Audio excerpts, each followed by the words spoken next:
Hi, Squid here, demondemon.com. Just going to explain this new metric to you.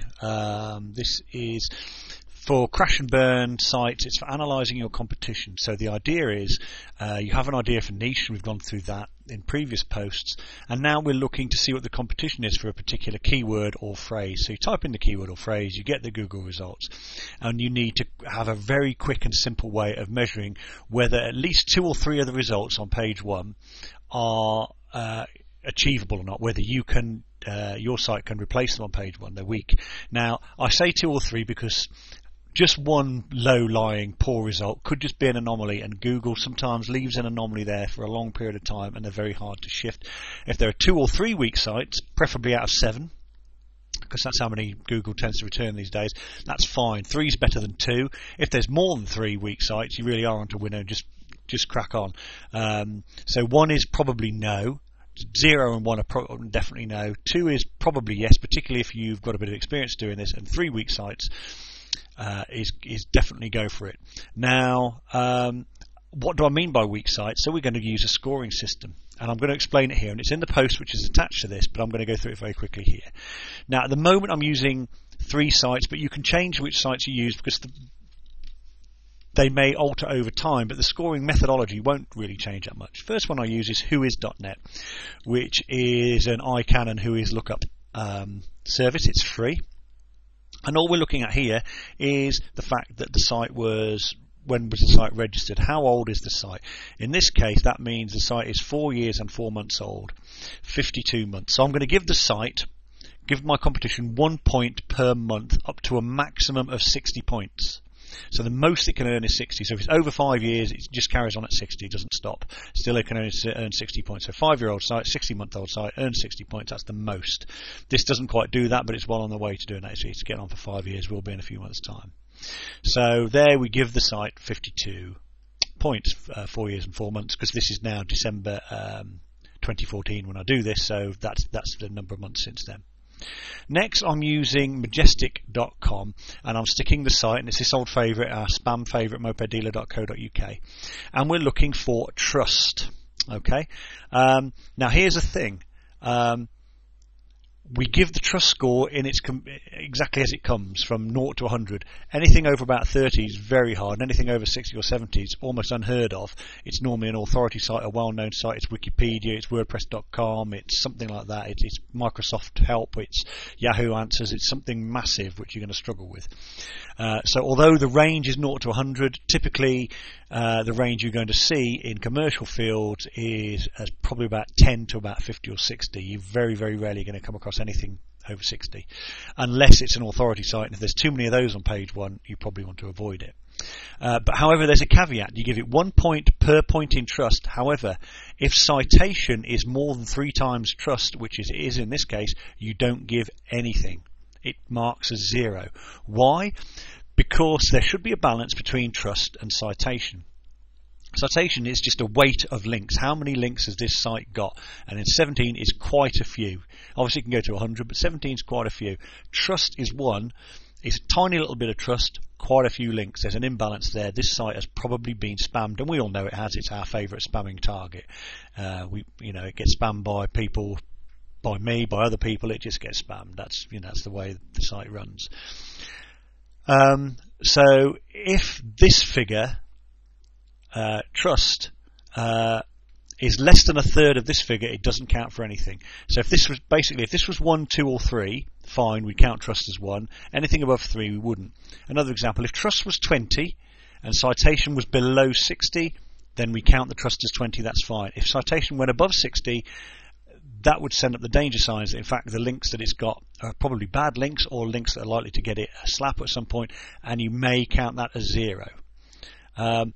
That's my one caveat. I know there are people in business who will still use trust anyway. If trust is above 30, they'll use it anyway.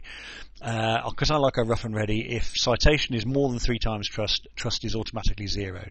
If as long as citation isn't more than 3 times trust, I just give the full trust score. I hope that helps a little bit. The next one I use is a site called siteanalyzer.com, site-analyzer with a z.com. And this does a little audit of on-page stuff. And I look at the overview and I divide that by 2.5. So for every 10% in overview, I give 4 points. So in this case, I'm giving 32 marks for on-site.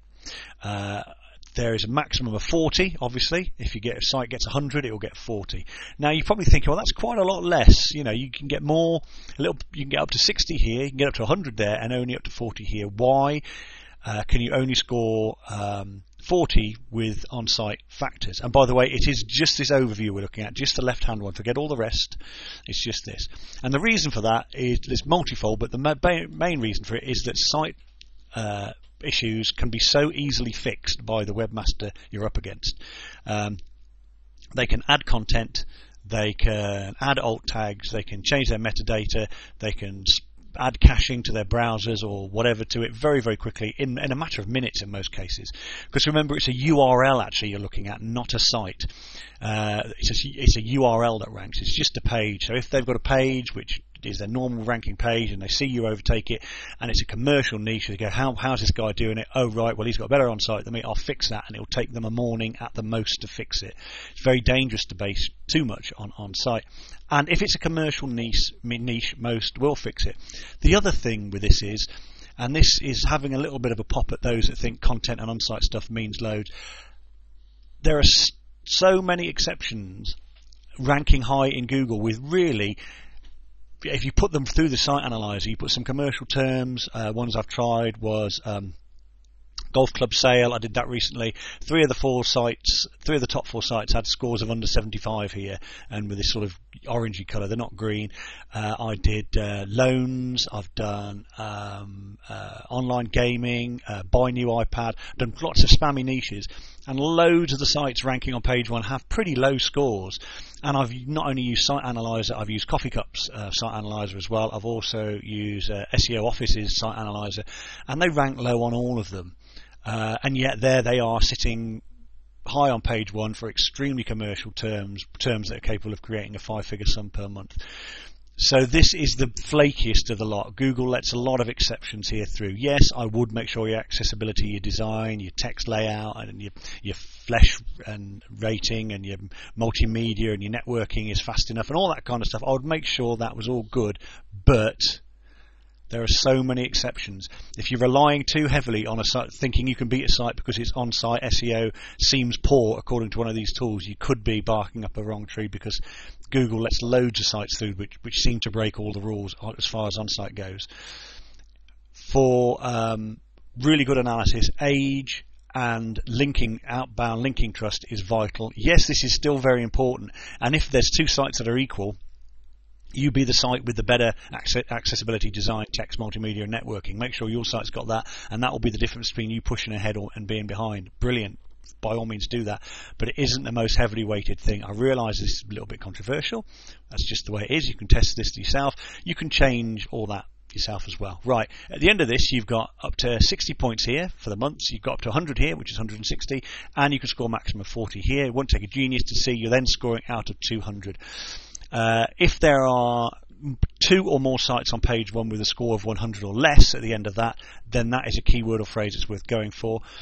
1, it probably not. But 3 or more sites on page 1 with a score of 100 or less, once you've totted all this up, then absolutely I would go for it without a second doubt. Now, you can buy tools, things like Market Samurai, and there are other tools you can always become pay to be part of Majestic or Hrefs or various other systems, and places like Coffee Cup do a downloadable analyzer, which I've mentioned before. You can buy all these, of course you can. This is a rough and ready and free way of doing it. It's completely free. I've used Site Analyzer 10 or 12 times in a session to check 2 or 3 keywords for a site, and I've not had my IP banned or anything like that. I don't spam it, but it isn't something you can hit hundreds and hundreds and hundreds of times a day. Be a bit consideration for the guys who run it. It's not me.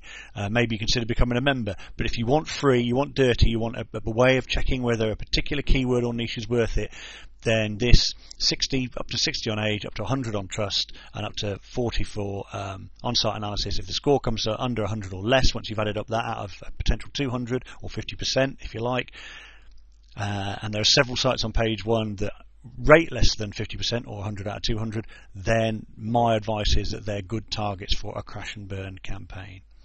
You can go a little bit higher if you've got a bit of experience. Remember, crash and burn isn't the same as micro niche. Micro niche, you're really looking for low hanging fruit. You're looking for you're looking for niches where there's hardly any competition at all, where the competition is there, it seems totally irrelevant when you look at it, or it's a brand new product or whatever.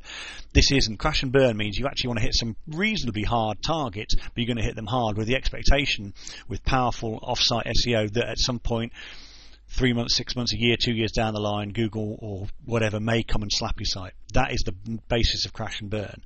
So you're not looking for the really low-hanging fruit. Leave that for the micro niche guys. So 100 out of 200 is a pretty good starting point. And if you're confident, if you're somebody who's done this many times before and has success, then you may want to raise that bar to 120 or 60% or whatever. It's up to you.